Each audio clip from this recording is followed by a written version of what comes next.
Well, FC Cincinnati may be on a short break, but 500 miles from TQL Stadium in the town of Cary, North Carolina, the Nati SC donned the orange and blue to compete with teams from around the world in a tournament generically named the Soccer Tournament.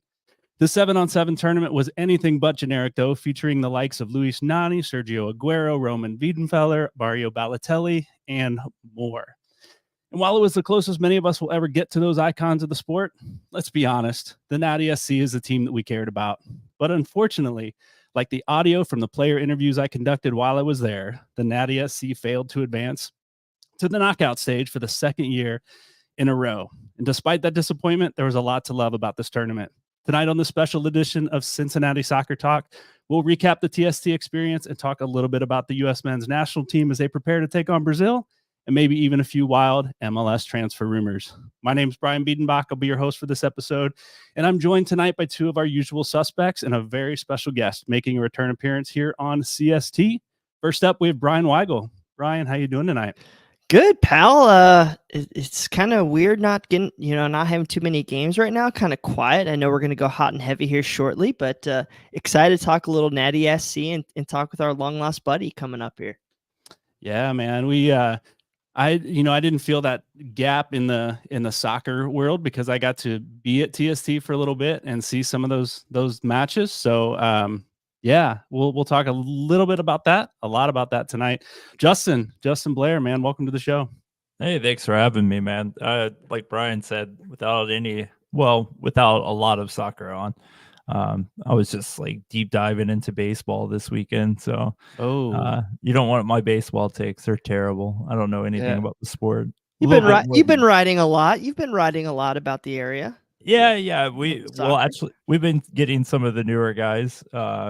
Grayson and Aiden, some experience up in the press box over at King's Hammer. It's been a wonderful experience, man. And we got another game coming up here soon, so it's still full soccer mode, but yeah, definitely catching a little bit of the baseball vibes. Yeah, so I haven't watched a baseball game in, I don't know, almost a decade.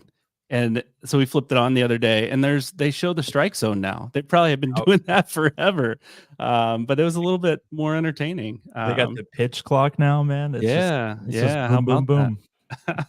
Well, you know a lot more about it than I do, so we'll just leave the baseball talk there. And as I mentioned, we have a special guest that you may recognize both from his playing days as a midfielder for FC Cincinnati and his time here on Cincinnati Soccer Talk. Mike Lahoud, welcome back. Hey, what's up, fellas? I just want to raise a glass to CST, back to where it began. Brian Weigel, the crew. This was something that's long overdue, and I want to give Justin Hoyt a shout out because he's been texting me saying, when are you coming back on the show? Don't big time me. So he called me out, and I'm here. I remember Justin talking about having some friends that may join him again soon for talking tactics. So you must have been one of the ones he was chatting it up with. Yep, 100%. Definitely can't wait to get back on with Coach and Jay. Awesome. Well, hey guys, let's get into our best and worst. Let's go TST style tonight. We'll talk about the tournament here in a few minutes, but what'd you see? Those of you who watched from afar. Brian, we'll start with you. Oh man, I did love seeing how some of these teams really adapted throughout the whole tournament. Like you saw some teams come in right away and like play more traditional soccer style, and then they kind of adapted to a traditional 7v7 format. I'm going to have you take over for a second here, Brett. Yeah. Hey, Justin, let's go to you with your best and worst. Yeah, my best was probably seeing Nati go out there and just kill it like he so traditionally has done in many stops in his career. And it was great to see him like really like instead of just taking on the celebrity aspect, it was really nice to see him just like, really be passionate about this competition, right? $1 million to Nani that he may have already spent or made enough in his career where, that may not be why he's playing, but it's great to see a star like that. And then for my worst, it was probably just spoiler alert, our boys Nati SC's crashing out so early. I would have really liked to see them at least get one of those third place in the group kind of things, but a couple bad string of games. That's all she wrote. Hey, after the first game, riding high, taking care of Burnley.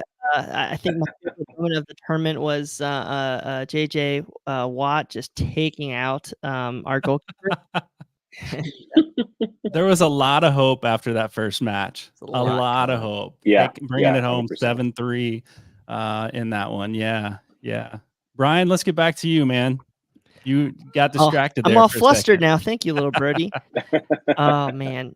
Yeah, I think this is a great avenue for the growth of soccer in the country. It's a little bit different. You see this over in Spain, I think right now, this 7v7, and I would love to see a lot more of it. It's very exciting, high scoring. It is different than traditional football, but yeah, big fan of it in general, and I think getting the celebrities, seeing Mike there on Dortmund. I mean, have you ever imagined putting on that yellow and black like that?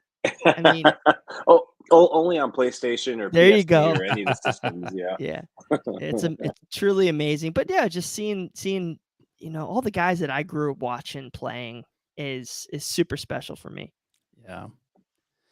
Yeah, I kind of am torn about the celebrity aspect of the whole tournament. Like, I feel on some levels it takes away from the soccer, from the game itself.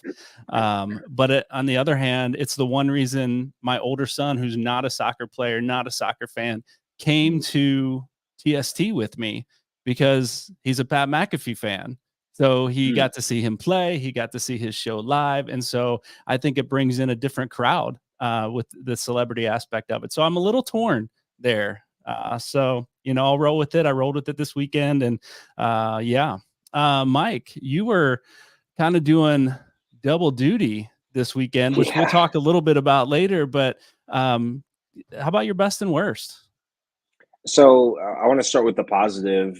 My best was probably Pat McAfee running down the right-hand side. And you guys know exactly the goal and the play I'm talking about. And those of us that got to be there, we got to witness history, which felt like an iconic moment in sports. Pat McAfee, a former NFL kicker, All-American at West Virginia, steaming down the right-hand side.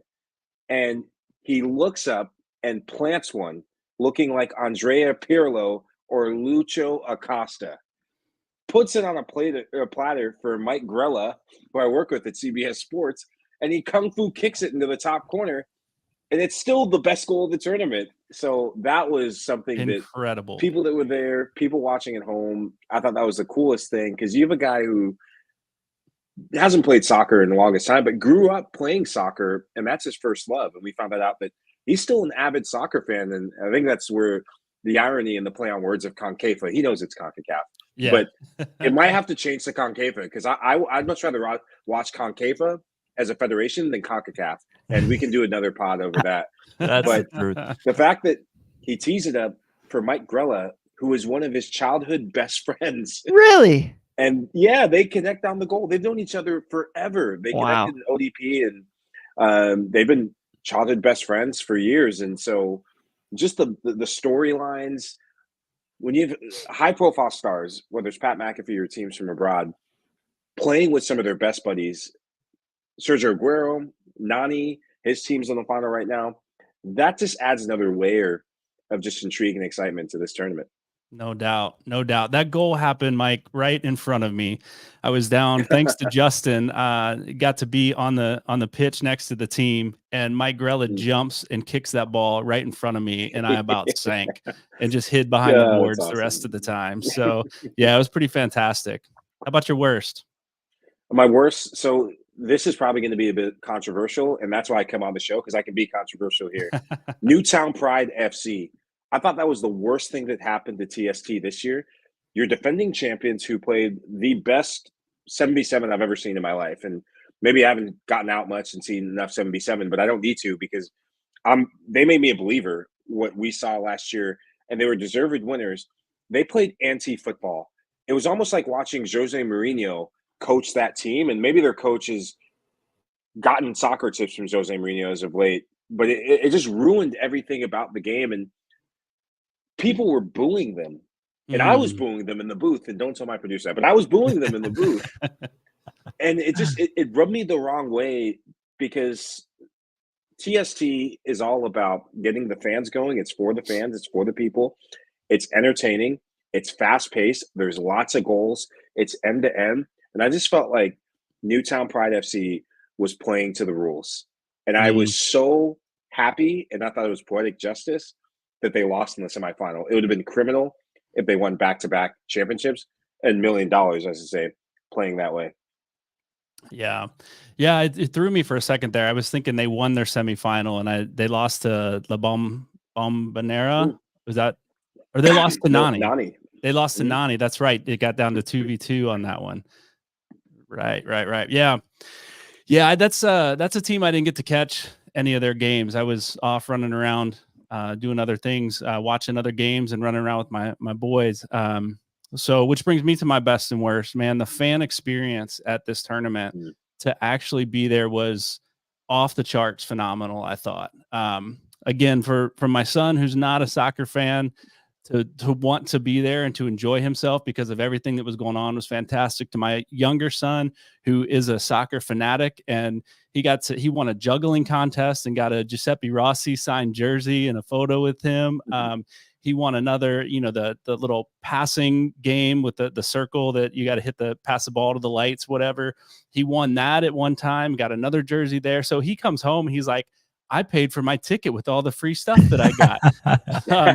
So it was a pretty fantastic fan experience there. And I'll tell you what, the fans came out too. So despite all the stuff that was, the food trucks, the food that was there, the games that they had for fans, the fans showed up from Como to FC Cincinnati to Nati SC fans to there were to Dortmund fans, man. It was crazy. The fans that showed up for this thing. I met a lot of CST listeners, which was pretty awesome. So met some of our Patreon supporters, which was really cool. And yeah, man, it was just a lot of cool. Danny Koenig's cousin. I met Danny Koenig's cousin who came over from Denmark. Just a cool take. So my best was that fan experience. And my worst, man, I'm going to throw myself under the bus here and say rookie mistakes. I got, after that first match that Nati SC played against Burnley, I had 5 interviews with some of our players, man, and my audio didn't work. I think it worked for an interview with a fan just before that and with a fan just after that. And I think it got bumped in the middle. My son was holding it. I'm not going to blame him, but the audio didn't work. And we got to get Subes to talk with you about success stories from the IMG Academy days back when we go down for preseason, pal. Yeah. We got a few of those. Yeah. Love to hear them someday. So anyway, I know people were expecting some, some coverage from the tournament, and we got a little bit, but not what I was hoping for because of those. It was fantastic. Yeah, you're cutting yourself short. It would have been nice for those interviews for sure, but I mean, I think you did a great job, Brian. Yeah, I appreciate that, Justin. So, Michael, real quick, Brian was touching on there the fan interaction, fans being there. What is it like for a pro who's kind of been out of the game for a couple of years to come back, play on the field, be recognized, be cheered on? Does that just get that hunger inside you? Like, what's that feeling like stepping onto that being out of the game, stepping onto that stage again? Oh no, muted. Gotcha. Nope, they can't catch it. Perfect. There you go. There we go. I'm back in. There the you go. game. Here you go. Well, it's kind of an epitome of what that felt like of being tagged back in the game. So this is such a good question. Interesting fact: my wife has never seen me play soccer. Oh man! So I met her after I retired, or in the process of retiring. So this was the first time that my wife got to see me play. First time that my in-laws got to see me play. And so I felt like kind of a fraud saying, I used to play professional soccer and here's a couple of photos, here's a couple of clips. And so it was the first time they got to see me play. There's nothing like it. And I remember last year, Jimmy Conrad, who I'm very close with, he's kind of become a mentor and a really good friend. He said after the tournament, he said for as much as he's had success in the broadcast space and post-playing career space, there's nothing like being on a team. There's nothing like being back in the locker room. and seeing fans being recognized, that hits a competitive space and gets the competitive juices flowing in a way that nothing ever will again. And I think that's all of us athletes, we miss that to some degree, and we find other things to fill that space. And I feel very fortunate and blessed to be able to still be in the soccer space. But even seeing people like Justin Hoyt, who couldn't play in the matches because of the injury he picked up, just being around the guys again, he was smiling from ear to ear, and he was talking a lot of crap. You know?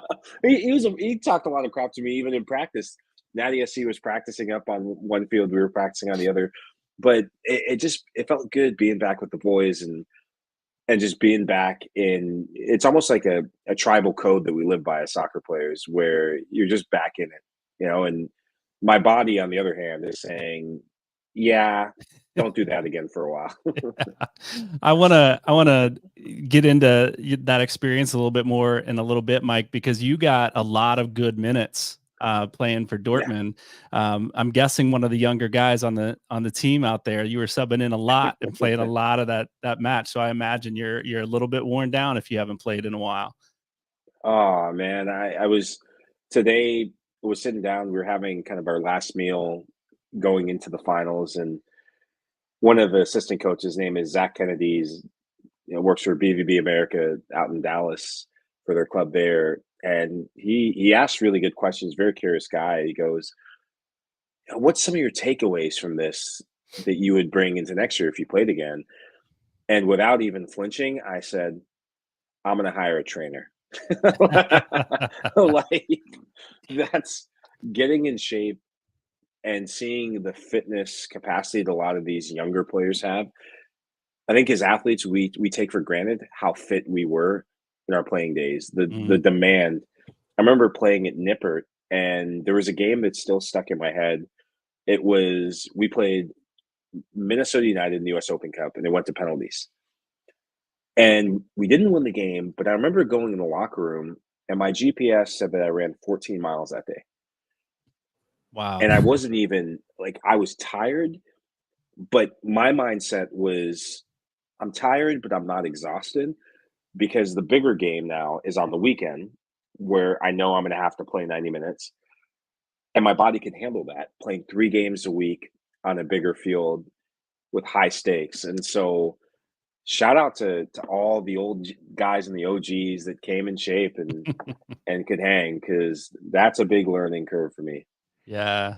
Well, hey, let's get into the Nati SC's matches, and I want to get back to your experience with Dortmund here in a minute. But Nati SC goes 1-2 on the week. They were without Corbin Bone, and as you know, they were without Justin Hoyt as well. One due to some family stuff he had to stay home for, and some friends that I think were going through some things, and Justin Hoyt with the Achilles injury. So we had a couple guys out to start that we thought we were going in with. We get into game 1, as we talked about, a big 7-3 win over Burnley FC. And JJ Watt, who is a big man, by the way. I don't know if you played against him, Justin, or walked past him or interviewed him while you were there, but Mike. Did I say Justin? I meant Mike. But that guy I'm proud to be called Justin. He was a big guy, walked past me, and then I saw him just clobber, like he was sacking Dallas J, and he went flying. If you watch that, he was about 5 yards further past JJ Watt when he hit the ground. He just got destroyed. So yeah, it was an interesting game. Ledesma with 2, Koenig with 2, Kenny Walker with 1, Jimmy with 1, and then there was an own goal. There was a little, is it Ledesma's goal? Is it an own goal? I think it was ruled an own goal eventually. And Dallas J with a big save on JJ Watt. What did you guys see in that game besides some of those highlights and whatever that I just mentioned? What did you see as you were watching? For me, it was the spacing. Just FC or Nati SC was, I was about to call him FC Cincinnati. Nati SC was just able to find spaces, and it seemed like Burnley just weren't up for it defensively. They weren't closing out on Ledesma at all. They were just letting him all the time in the world. He wanted the top of the box. It seemed like they could do no wrong with spacing. I don't know. Is that what you saw, Brian? Yeah, I think the spacing was good. I think they came out with energy, they came out with fire, and they came out with confidence. And when you got a guy like Ledesma that we were all excited to see, man, I'll tell you, it didn't matter where he was on the pitch. His first look was to goal. He set the ball on his left foot and he looked up, whether he was in his own defensive box, he was seeing where the keeper was, or he was at the top of the offensive box. He was looking to shoot every single time he got the ball. And we saw that, in the goals that came out. So yeah, I think the spacing was big, and we saw the confidence in the guys, and we saw them hitting nice shots. Yeah. I'm just so happy that he still has only a left foot and refuses to do anything with that right. It just cracked me up so hard. It's like Aaron Bupenza right there in the flesh. And I think I might rather take Manu right now. Oh man. It's fun to see the guys and guys like Kadeem Dakers in Malay and the guy that plays in year one. It's killing me right now. But just guys who you don't get to see all the time, doing well. Mm-hmm. Yeah, they might not have that same technical ability as some of the other teams out there, but they knew how to play the game. And I think that kind of caught up with them later on in the tournament. But yeah, for they showed Burnley what's up in that game one. And overall still kind of made us proud. So Ledesma had the ball on his right foot late in one of the matches, and the keeper was out at midfield. He had a defender on his left, and he did not shoot the ball. He tried to cut the defender to get it back on his left to hit that ball, and it was just a pass. It was a solid pass on the ground to get it past the keeper from where he was, and he didn't do it. Yeah. Justin, you were about to say something. No, it seemed that the man could do no wrong, and I'm still taking exception to the own goal. I'm not giving that. I mean, that's a play to the back corner. If it hits the defender, it hits the defender. It goes in. But it looked like it might have come off of Jimmy's foot as he was running through. Like he flipped his foot up, and so I don't know. I could go either way on that. I have this little caveat. I bumped into Manu after the game because our game, I think, was finishing at the same time. And if there's one thing that I've learned about Manu is when his team has won, the whole athletes village will know about it because he is not shy at all. There's no shy bone in his body, no shy bone in his left foot, as we've seen in that first game. And so I'm walking by and we didn't get our first win, but now I'm curious. I'm like, Nati SC, you're competing now. And so he said, yeah, we won. We hammered him. And I said, did you score a goal? And according to Manu, he scored 3. Mm-hmm. So I said, I heard you score 2. And he goes, no, my friend. They're liars. I scored 3. Who's saying I scored 2? I want names. So I got Manu's back on Manu that. Ledesma. Yeah, I'm with you on that. I'm going to give him a 3rd. He still did his signature, the Ronaldo pose, yes, whatever. He did. And that's just fun to see. Yes, he did.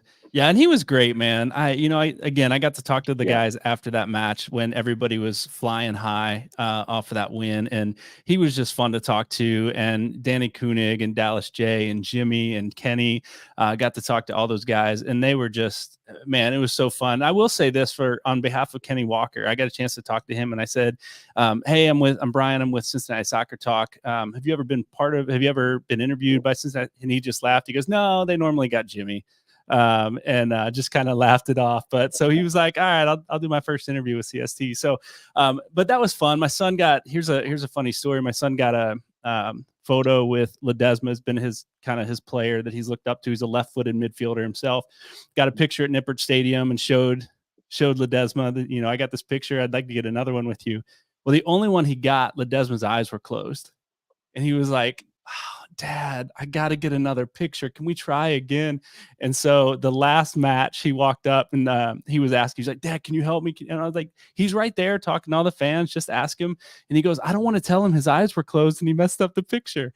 I said, well, tell him your eyes were closed. And so he walked up and said, hey, my eyes were closed in the picture we got the other day. Can I take another one?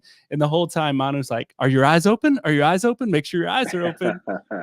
So it was fun. It was a fun time. So, That's awesome. hey, if you are listening live tonight, we want to talk about the next matches. But if you're listening live tonight, we want to know who your 7 starters would be in next year's TST from FC Cincinnati, from the original USL days. Who would be your 7 starters? Put them in the chat. We would love to see what you got. Anybody want to go tonight? Want to share your top 7? Ooh. Well, it wouldn't be Jeff Cameron. I'll definitely get there. I have to make some bridges. I have to make some edits now, but yes, Okay. I have a. Go ahead. No, you're saying? Sorry. I would say I have like a eternity of FCC side that I'd love to see, but it's mostly filled with Argentinians.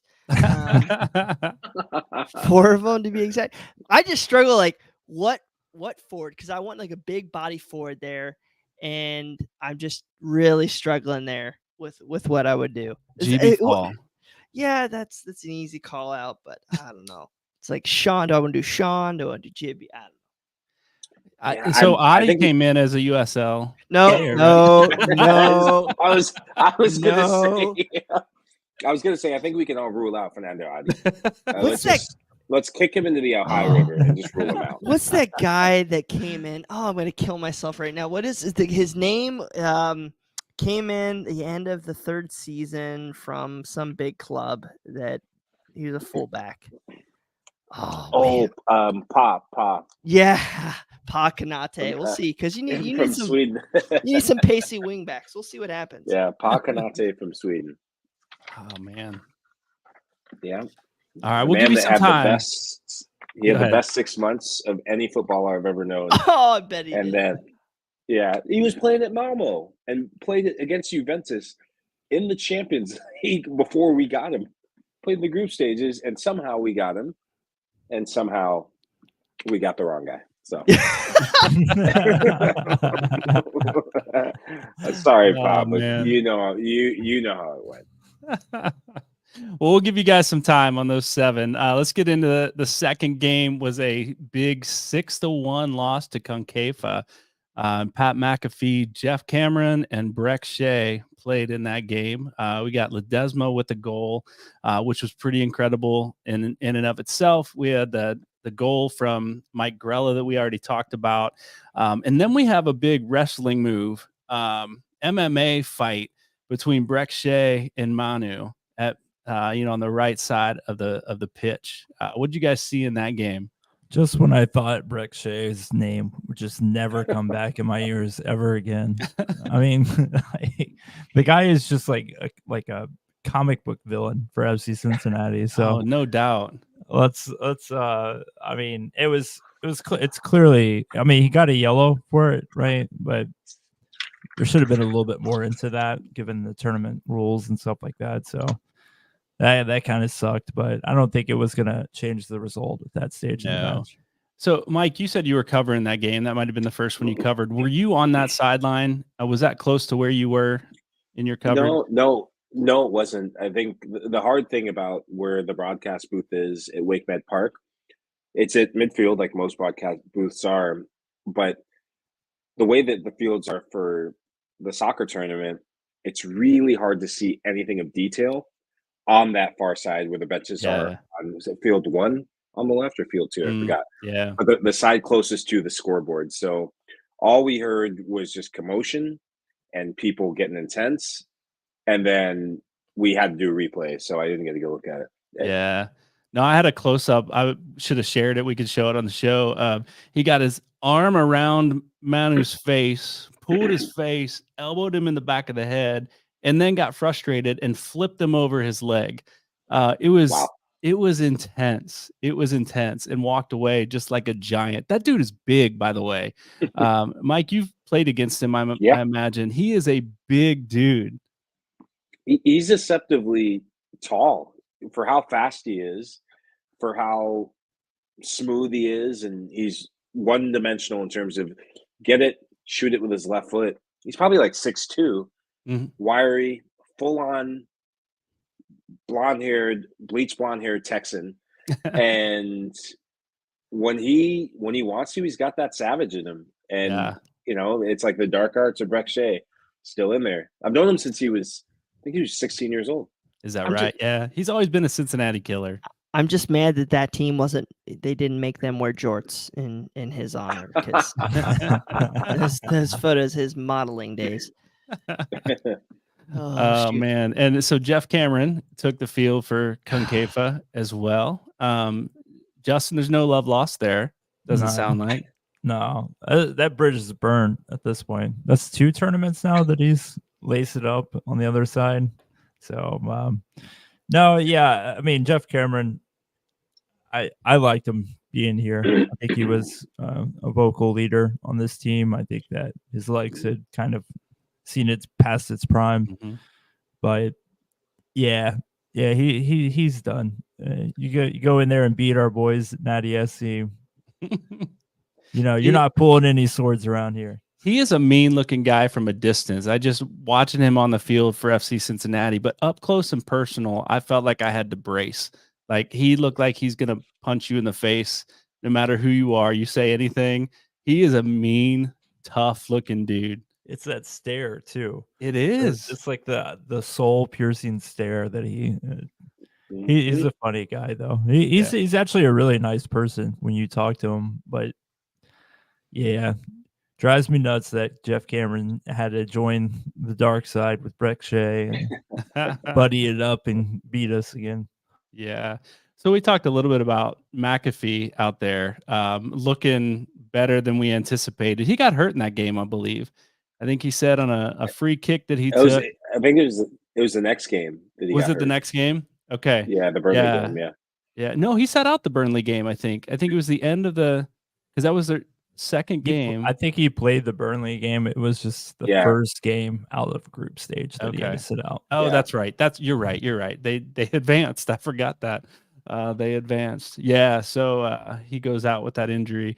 But it was fun to watch, man. It was an entertaining game, even though Nati SC lost. It was an entertaining game to see some of those guys out there and get the just the emotions going, the anger against Breck Shea, I really feel like the refs we got outsized and outmanned, and the refs were not calling anything until we got flipped over Breck Shea's leg. But so anyway, we'll move on from that game. The last one was a 5-1 loss to the Reggae Rovers, they were really the class of that group. Like, they were good. And I think they won 4-1, 7-1, and then 5-1 over us. They had some good players out there, but we went in a little lame.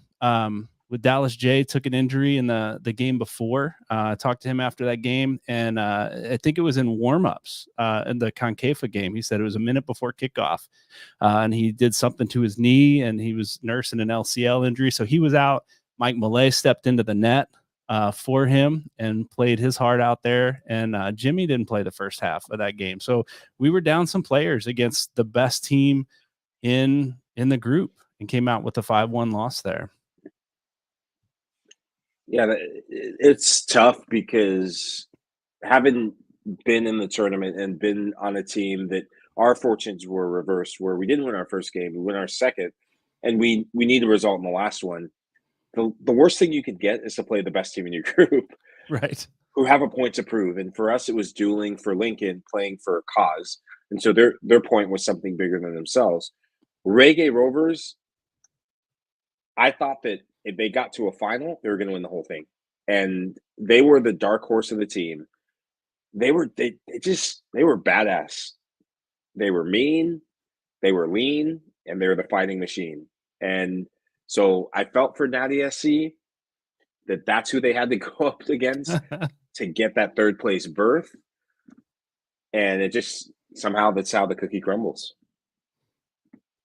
Yeah, that was a tough match. The guys were down after that one.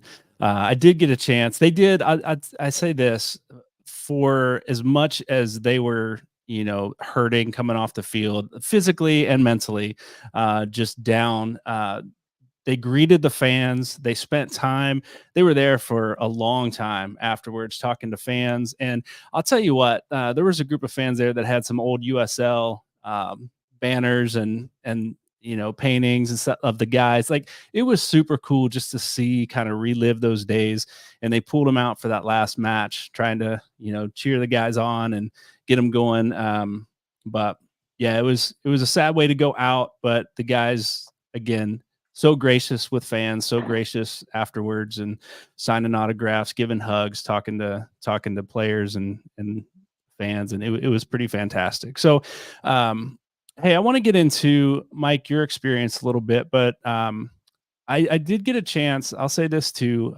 Beyond Exercise is one of our sponsors here for Cincinnati Soccer Talk, and Eric, who's the man behind Beyond Exercise, was there. He was the official physical therapy provider and athletic training provider for the Nati SC at TST. And I got a chance to talk with him. That, if you're interested in that interview, I think it's up on Twitter, our CST Twitter.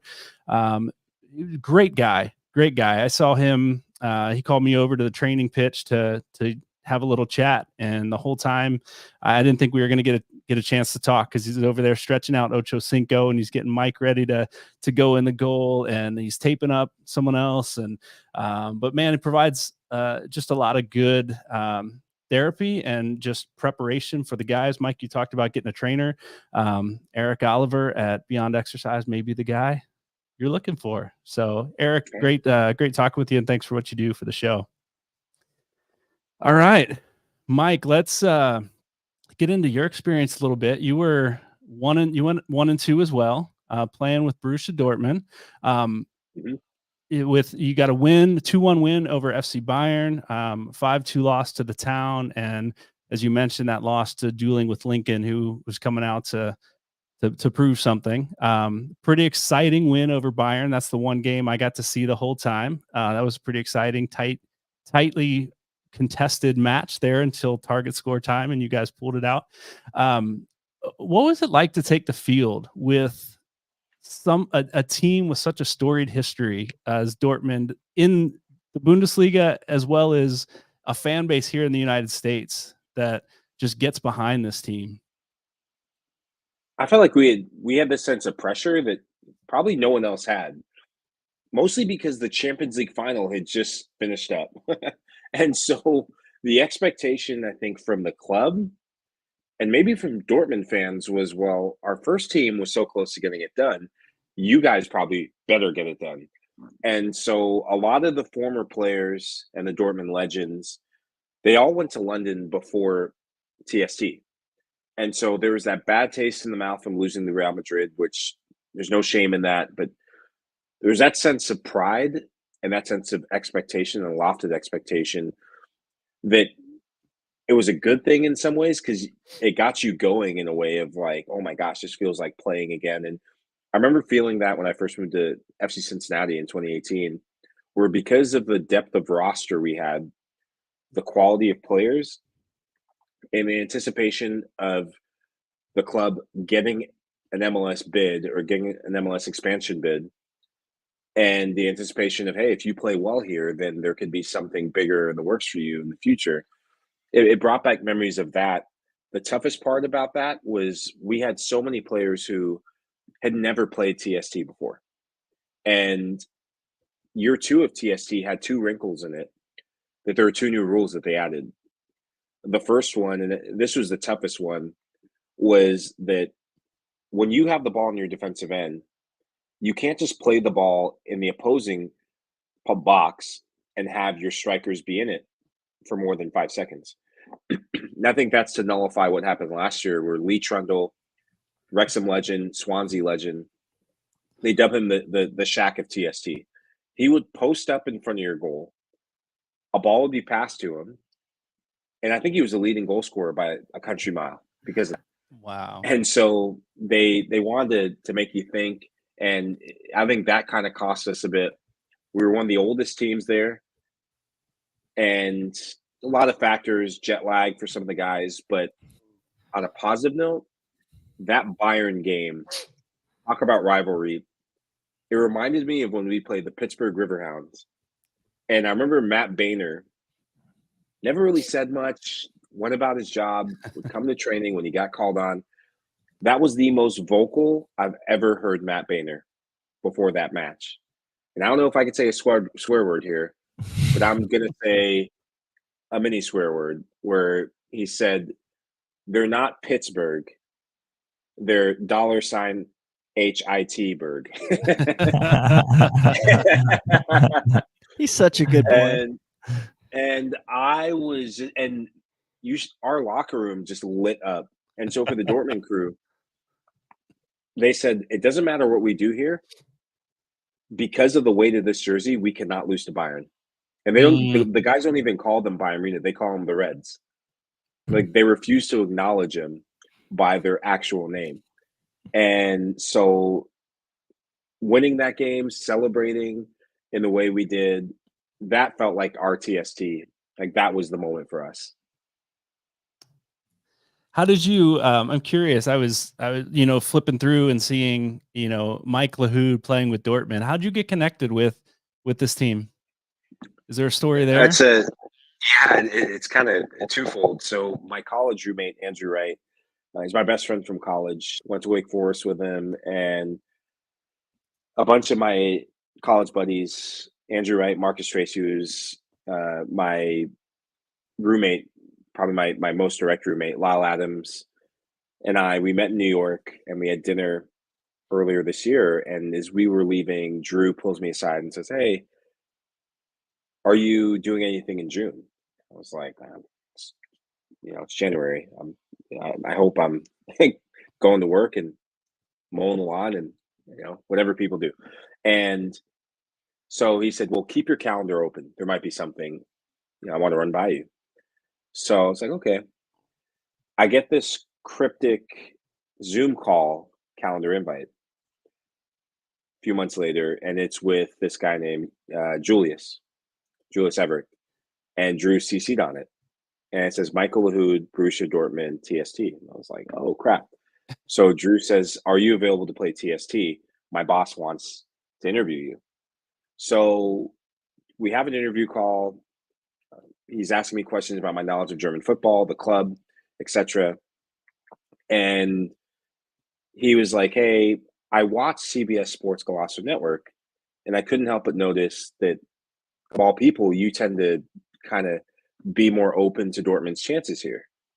And I was like, yeah, I actually think they have a chance. They're very good at home.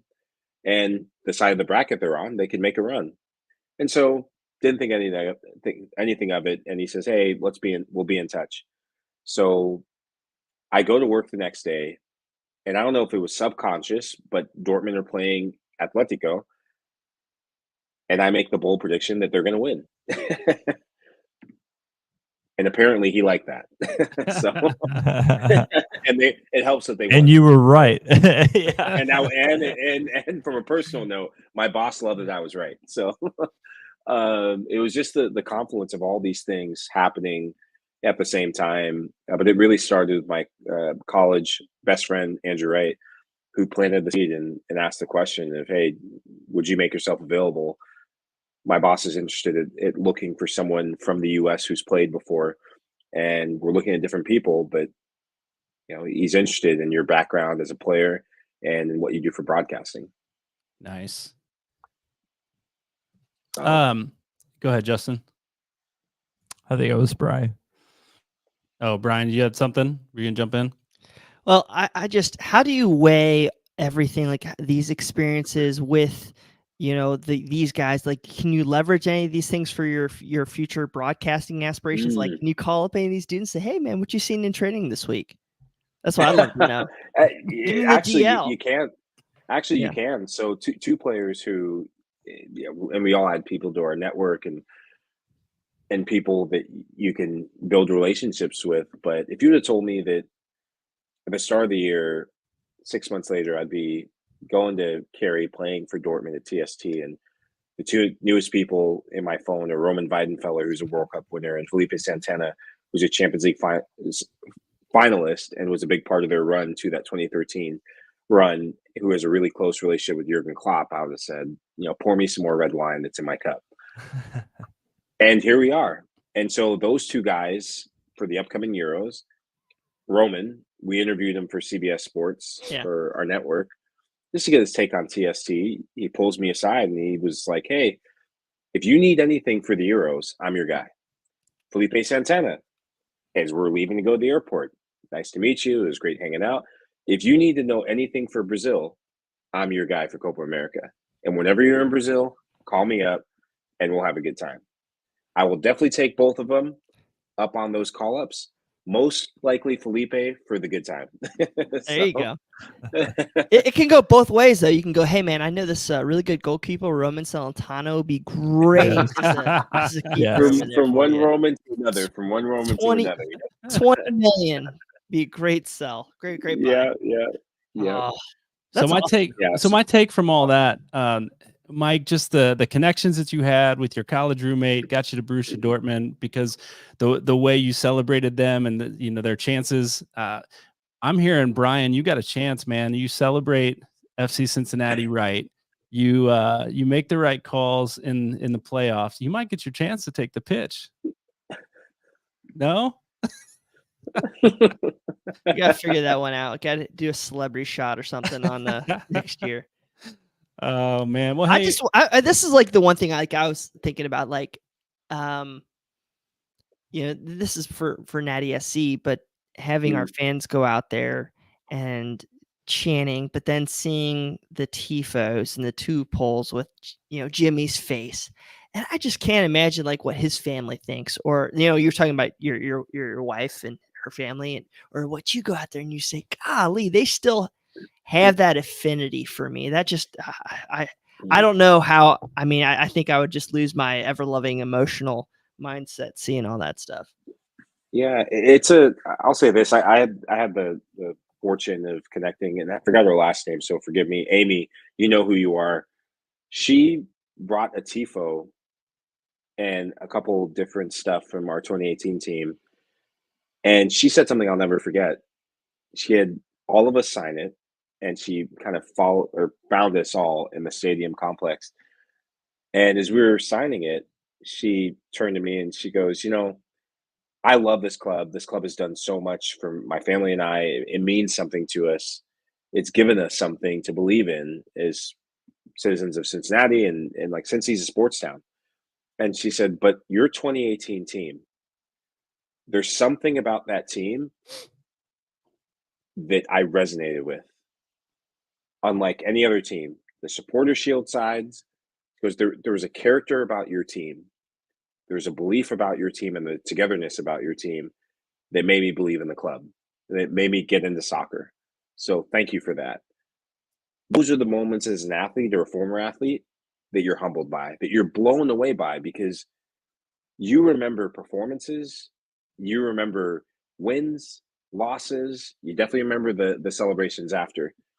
But when someone takes time out of their day to say, because of what you did on a soccer field for 90 minutes or through the course of a season, that impacted my life, I think that's the greatest gift of all. That's the greatest honor of all. Yeah, it's true all over the city. I mean, I've been going around to different lower league teams and running into FC Cincinnati fans. They still talk about the USL days, particularly the 2018 team, all the time, and that just shows you the love for that team, and it will always be there.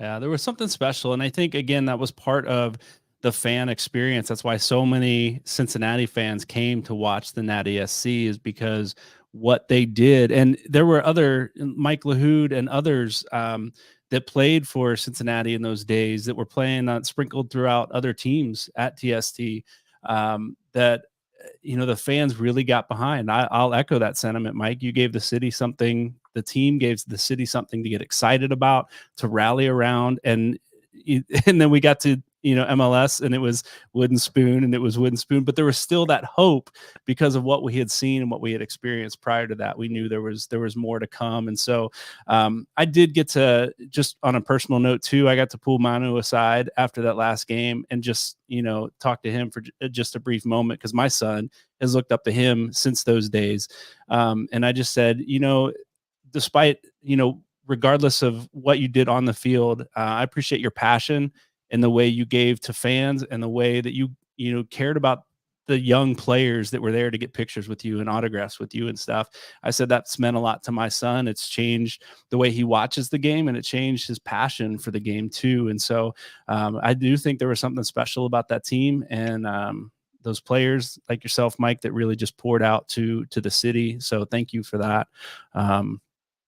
Guys, we could keep talking about TST and we could keep talking about the 2018 team, but we've got some other soccer coming up here with the U.S. men's national team taking a shellacking against, is that even a word? Yeah, I think that's a word, against Colombia, 5-1, and now facing Brazil coming up on Wednesday night. What are our chances against Brazil?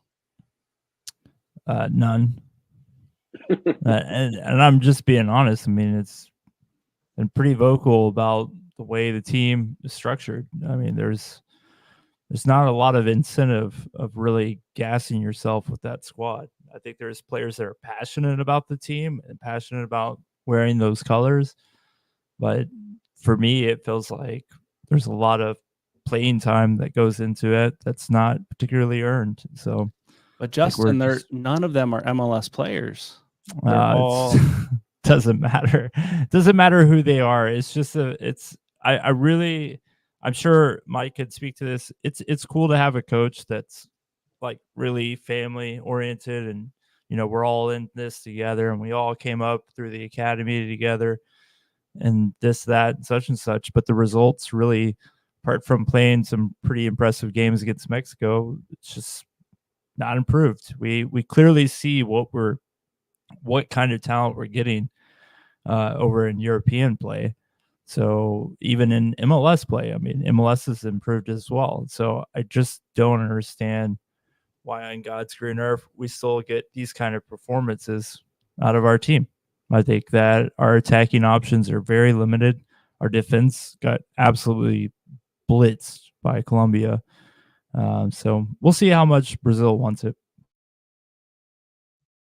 Brazil with the big win over Mexico, I believe, right? 3-2 in the 97th minute. Is that correct? Finished them off, and which gives me hope with all of our recent success against Mexico.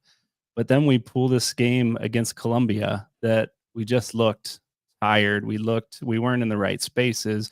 And to be fair, I was watching on my phone while my wife drove us home from vacation, drove us home from TST. So there wasn't a whole lot I could see well. But Mike, what did you see in that match against Colombia? Did you get a chance to watch that one? Yeah, I've been playing catch up since, but I've finally been able to digest. I'm just gonna say the ass whooping that I saw. I think the whole world saw. And the thing that bothers me most about this, and USMNT Twitter, is the toxic drama that keeps us coming back. I don't think I've seen anything more dramatic since 90210. And that was pretty dramatic. The thing that rubs me the wrong way with this was the way the game started, not the best. We get back in it 2-1. Timo Weah looked alive. You have Timo Weah, Flo Balogun, and Haji Wright. And I'm interested to see what that looks like as we get further in the tournament, because it's good to see that we're trying different things. But it was as if this team just became boys, and it was men against boys. They looked scared. And I don't know if it was the third goal or the fourth, but there was on the replay, you see the amount of turnovers that happened in our own half, and then the reaction where you see Gio Reyna walking back. You see our wingers walking back. You see Timo Weah, who scored a goal, dribbling into pressure, losing the ball, and then walking back or watching a goal unfold. The team gave up on the play. And this is a side that doesn't have anything outside Copa America. You have friendlies. Like, these games count. This is your competitive juices that you're going to get. We're not just going to walk into the World Cup and teams respect us. You have to earn respect. And I just wonder if there's a false sense of confidence within this team. Yes. They can just show up to places because they're the kings of CONCACAF. I want to put quotes around that, because they're the king of nothing right now. Yes, you won the Nations League, but let's look at the game against Jamaica. You didn't play your best. You were lucky to win that game. Mexico is in crisis mode right now. You have a weakened CONCACAF, and we're the best team right now. The bar for CONCACAF is here. The bar for CONMEBOL is about 20 stories higher up. CONMEBOL teams are ruthless, and we are way off the pace.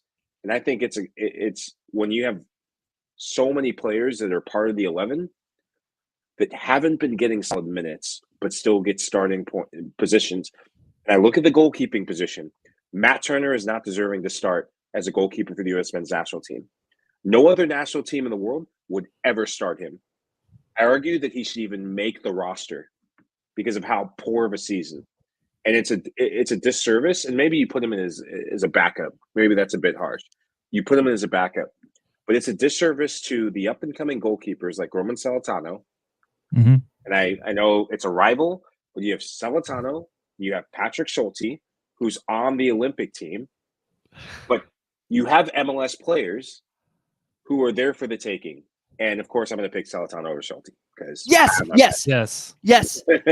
So Justin and I have had this battle about those two guys. No, my question to you was going to be is at what point do we start taking club form regardless of where? Well, I mean, not regardless of where it is. I mean, I think there's some stipulations there, but that's Correct. the thing that kills me is you need guys playing. Now, you don't want guys sitting there and just going through the motions like some of our guys were back when we lost Trinidad. But you played international football. If you go into the team and you've been killing it for 6 months at your club, and this guy over here has been sitting as the 19th guy down the bench and then starts over. I mean, what's the emotions on the team like when things like that are going on? It really impacts the chemistry of the team. And when you're a player that you're performing for your club, that you've earned the right to get called up.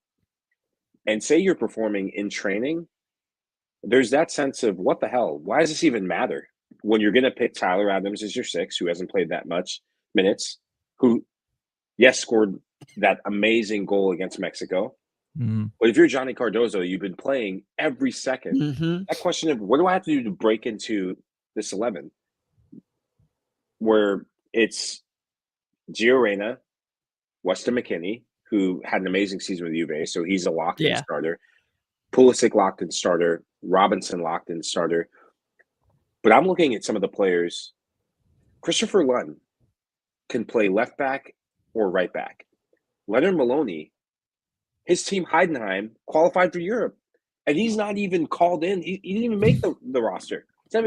So you qualify for Europe, and a guy who's missed the entire season walks into the lineup and is a shoo-in starter against Mexico and will start and play every minute. As a player, I'd be pissed. Mm-hmm. And this is why I think you see a lot of players around the world say, okay, where's my opportunity to play for a team, another national team that I can play for? Yes. You saw that this past week. Like 3 guys got called into the Canadian U20 team. Just wild stuff that they took the call up. So like I said this, Colin Cowherd, the whatever he is, he was talking about, U.S. fans being, crazy and not realistic. And my point was the party line should be semifinal or fired for Greg Berhalter, because if he cannot do it in this situation, he cannot do it on a bigger stage in the World Cup. And yeah, you might play a couple smaller teams here or there, but for the most part, you have to beat better teams. And Greg's shown outside of Mexico, he's beat one top 20 team. So I think you have a wide array of international coaches that are going to become available after the Euros. And I think this is your chance. If you don't perform, sorry, Greg, thanks for what you did for the World Cup that really didn't go anywhere either. But yeah, what's your thoughts on that? I'll just jump in real quick. Semifinals is a bit tough, but Greg put himself in that position. No, I'm serious. No, I don't care what your pathway is. You have to beat those teams. This is a winning sport. This isn't a glorified participation. Correct. You're on your home soil. Uruguay, Argentina, Brazil are locks, right? So after that, you're really looking at a tough uphill battle. When you're looking, I'd have to go back and look at where I had everybody ranked. But I mean, even teams like Ecuador could easily knock off Ecuador. Oh they my could. God. I mean, the roster that may be a bad example, but there are teams You're in South proving my America point. that could beat you. Could easily beat you, but that's the bed you've made. I mean, you just had disappointing result after disappointing result. When you pull strings, it doesn't seem to work. The only string that ever worked, in my opinion, was probably the Weston McKinney benching. That happened forever ago. So Greg's just running out of rope with the team. And, I know it's just, for me, again, it's the culture with this team. And I think Mike highlighted that pretty well. If you feel like you can just kind of roll the ball out there and be a starter, that's what you're going to get. You're going to get guys that are coming for a summer camp. Yeah, it's funny you mentioned summer camp. So I played for Alessandro Nesta, Lazio, Milan, Champions League, World Cups. If Zinedine Zidane never existed, he would have won the Euro. So he would have completed the holy trinity of soccer. Mm-hmm. And I asked him, what do you make of the U.S. men's national team? And he said, every time I think that they're going to take a step, it becomes summer camp. And so with this side, there's a reason why, and we're going to talk about this on CBS Sports. So this is great practice because I'm going to hammer this team if they get hammered by Brazil and hammer them if they get hammered in the Copa America. There's a reason why I think that this group spoke up to say, well, we like Greg. We're comfortable with Greg Berhalter. That is a dangerous word. No national team should ever be comfortable with a coach. A coach is not your best friend. Carlo Ancelotti is the best man manager in world football history, I believe. And no player is ever comfortable with him because he's got a ruthlessness to him. He will get rid of you if you don't perform with him. He'll have your back, but he will keep you on your toes. If you play for him, he's your buddy. If you don't, you're on the next flight out of town. And so we brought Greg Berhalter in. We gave him the job because Berhalter said that he was going to take U.S. soccer in this team, play dynamic football. It was the style of play that he was championed for, what he did with Columbus Crew, the style of play that he was supposed to bring to the U.S. men's national team. And we're still waiting for it. And what we did at the World Cup with the young group that we had, I think, considering where a lot of those players, the bad form that they were in, you give him credit. And considering what was happening behind the scenes with Gio, you give him credit for that because that's not an easy thing to do. But we didn't have a hard group at all. So we have to also keep that in mind. We act like his camp is acting like we were in the group with Spain, Netherlands, and France. We Wales had England, and Iran. Wales. Like, that is not a tough group compared to some of the other. Ask Canada if they would. Canada would have loved to have our group. They would have gotten out of our group with ease, I think. And so with this national team, where I'm going to judge Berhalter the most is this a manager who is making progress with this side? This is a manager that's taking us, and if it's a semifinal, if it's a quarterfinal, but is he taking us in the right direction to evolve as a national team? Because Bruce got us to a quarterfinal. Bob got us to a knockout round game. We have to be more than just a knockout round CONCACAF team. Mm-hmm. The next step is, can we get to consistent quarterfinals, whether it's Copa America, World Cup, or whatever we play in? Because that's the next step for us. Yeah, and not if we Nations don't do League. that. Yeah, no, Nations League. Look, hopefully my boss is not watching, but if he is, he'll agree with me in this. The Nations League is a step before the big step. It is not the step. Yeah. You win the trophies and the games that are ahead of you, but not many. Panama's not looking at the Nations League right now and saying, man, Panama's circling the United States of America and saying, we think we're better than them. I think the Panamanian national team is on par with the U.S. men's national team right now. I think they're that good. I think the Canadian national team under Jesse Marsh I'm expecting something from them because Jesse knows how to get something from his sides. With the U.S. men's national team, it's about taking gambles. And why is Haji Wright not getting a start in a game like this? Why is Flo Balogun starting? This is your chance to try something. Yeah. And we have a manager that doesn't try it. And so those are the things for me. If the back continues, get them out. Yeah, I think you hit the nail on the head. I think comfortable is a dangerous place to be. And if that's where our players are, comfortable with their coach, I don't think we're going to see much more out of them. So, Justin, I think you mentioned the Weston McKennie benching. I don't know what it's going to be, but there's got to be something, I think, that lights a fire under our coach, but lights a fire under our players in a different way than we've seen recently. So, Brian, we're running a little bit long tonight. I want to toss it to you to talk about some of the FCC transfer trade rumors that have been floating around here. I know you've been excited to talk a little bit about that. So take it away. Well, I think there's a lot of smoke and talk about, how can we make FC Cincinnati, or how can Chris Albright make FC Cincinnati better to finish out the year? And I think a lot of people point back to Aaron Bupenza. What can we do to improve there? He's been a failure to launch. I still think he can do it, especially with Kevin Kelsey up top now. But there's been some talk about Boop and maybe going back to Turkey.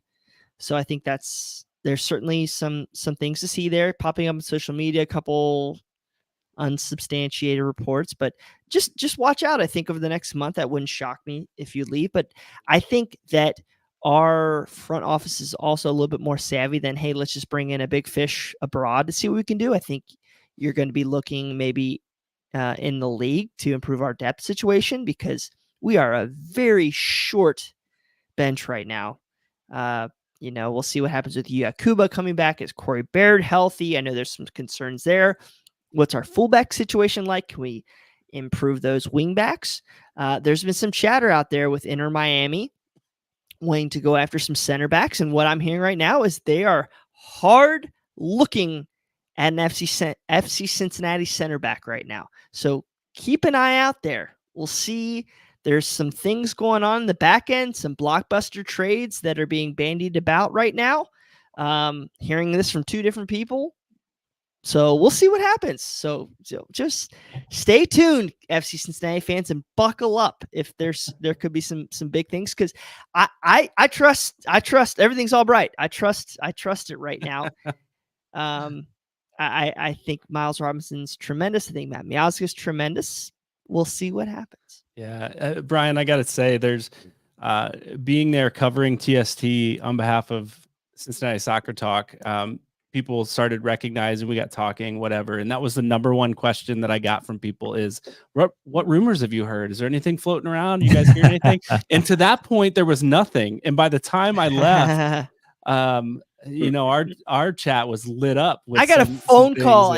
I got a phone call at Kings Island. Oh, that's that's a heck of a Kings Island. Yeah, tell you what. So Jaden, if you're listening, hold on. Let's not keep the people waiting. Okay, Messi for Hagwin. Is anybody doing that? Yes, let's do it right now. We've got a 10, man. I don't think we need Messi. Hags is staying, man. We don't need Messi. Oh man, so a lot of stuff floating out there. We've got a game coming up here this weekend. We're excited to talk about FC Cincinnati on the pitch again. We didn't talk. I failed to mention at the beginning of the show our sponsor, Apollo Home. So Apollo, if you've not yet had your AC inspected prior to the summer, call Apollo. Schedule an appointment online at apollohome.com. If you ever have an HVAC, plumbing, or electrical need, reach out to Apollo, give them a call, or book online at Apollo Home. And Apollo, thank you for what you do and supporting us here on the show. And to all our Patreon supporters, just appreciate what you do to help us do what we do. I got a chance to meet Joe Laurie at TST, and great dude. Love our patrons who support us and allow us to do what we do. Guys, I want to roll into, we are a little bit long, but I want to roll into our final thoughts here. And I think we lost Mike. Mike had to pop out here. So we'll start. Go ahead. I had my best 7v7 aside. I was going to honor Mike and everything. I'm just he had to go. He had some previous commitments here. Now he left, so you can Can I drop my knowledge though? Yes, No, please do. Okay, so USL. I had this whole thing over here of South American players that was gonna be my best 7v7 aside. But listen to this. Okay, you're gonna start in goal. All right. So me and him had our beef. We're BFFs now. Social media and the like. Evan Newton, goal. I think, guy who can play the ball with his feet out the back, can move pretty forward. I'm pretty happy with Evan Newton there. It's a toss up between him and Spencer. Everybody's like, oh, Mitch, Mitch can't necessarily pass the ball. All right, so I'm gonna go like a 2-3-1. It can kind of be a hybrid, So you need a center back who's stout and is not afraid to body up somebody, but also somebody who can play the ball. Patty Barrett. Okay. I think Patty Barrett would be an amazing addition to the team. My homie Justin Hoyt taking up that right-hand side. We'll let him cook over there. Again, he's played center back, so he knows how to do those things, but also can definitely get forward. And he's always open, which is so tough on a 7v7 side. My midfield, okay, left wing Manu. I think that's just, it is what it is. But here's where I'm going to blow your guys' minds. The best midfield combination in modern NASL league history was two gentlemen by the name of Richie Ryan and Michael Lahoud. And the one thing you saw from a lot of teams is their center backs would pinch up the field a little bit, and they had a midfielder that could drop or go forward. Richie Ryan's going to lock down that midfield. That would be perfect. Richie Ryan, and then Lahoud up the right, up the left, crossing over, cleaning up stuff. He's a go-getter. You need somebody like that, and he's technically gifted enough to kick some tail. And then up top, Danny Koenig. I saw enough out of him. He can get on the wing. He still looks like he's in pretty good shape, fellas. I'm impressed. But that would be 7v7 side. Yeah, he's in great shape. He was funny to talk to after the first match. He was on fire, right? He puts 2 goals in the back of the net. The third match, he was like, I was tired. I was playing for the team, but I was tired. Yeah, like how do you even go about that? Do you take a nap in the middle of the day? Like, I mean, you have an 8:30 match and then a 7:15 match. That was killer. Tough. It was killer. There's a bar and it's a fan. Yeah, player. Yes, definitely go back to the Wingate or whatever they're staying at for sure. Yeah. All right, that's a pretty solid 7 on 7 aside. No, nothing there for Forrest Lasso or no. The OG Harrison Delbridge, right? Wasn't he back there in center back? That's a good one. That honestly, like my 7v7 side, I was literally thinking full-time or all-time FCC players. I was thinking Yerson Mascara, but he could play forward for me. It's getting crazy. So maybe up there. Yeah, I actually had he was a MLS player, but Adrian Regaton. I don't know if you guys knew this little guy playing the midfield, technically gifted, creative. I think he would have been a star if he would have stayed, but I think he was like my first or second pick on that. Yeah, Regaton just didn't have the pace, man. That was the only thing he was lacking. I don't think he was slow. He wasn't slow. He was quick. He was twitchy. Like Lucho, but in a long stride, and that team demanded long strides because that's about all we could do is play out of the back. No doubt. All right, so hey Justin, let's toss it to you for your final thoughts tonight. Yeah, I got no 7v7. I'm definitely putting Brenner and Matarrita in that group somewhere. Brenner and Matarrita? Yes, sir. Score some goals. Run up the distance. Oh, heck yeah. Final thought is that Rose Lavelle, you may have heard of her, is going to be down in Louisville this weekend. He's got a nooner down in Louisville, Racing Louisville at Lynn Family Stadium. I think some of the CST group is going to be down there. I will be down there covering Racing Louisville. If you have a chance, come check her out. I mean, star of big name, obviously, in the soccer circles in Cincinnati. Coming down with Gotham, I think is it Gotham FC. So I don't know if Batman's on that team or anything. This is It's- all new to me too, It's man. it's really gonna hurt when we start seeing Roosevelt lace it up for Cleveland and not Cincinnati. I'm gonna just be devastated. Oh, Yeah, we gotta fix that. yeah, no doubt. All right, so Roosevelt coming to Louisville. Brian, you got any other final thoughts No, besides your just 7-aside? yeah. I'll be off for a couple weeks, so I miss y'all. I booked so when was part of the group that formed CST, this was about getting people involved, leaving, trying to build or be a part of building this to be a lasting project, like FC Cincinnati. I mean, and this is stupid, but we're taking a group of my soccer team, my club soccer team to a game, the second Leagues Cup match, because none of you season ticket holders bought tickets, and got a lot of really good seats that day, believe it or not. But the thing is a lot of these kids haven't gone to a game yet. And the fact that we still have so much room to grow as a club, as a team, as a city, as an organization. And it gets me pumped every day to be a part of this project, whether it's acknowledging, our old, quote unquote, old guys at Nati SC, and then still seeing where we're going into the future. It's just incredible. Every day I pinch myself and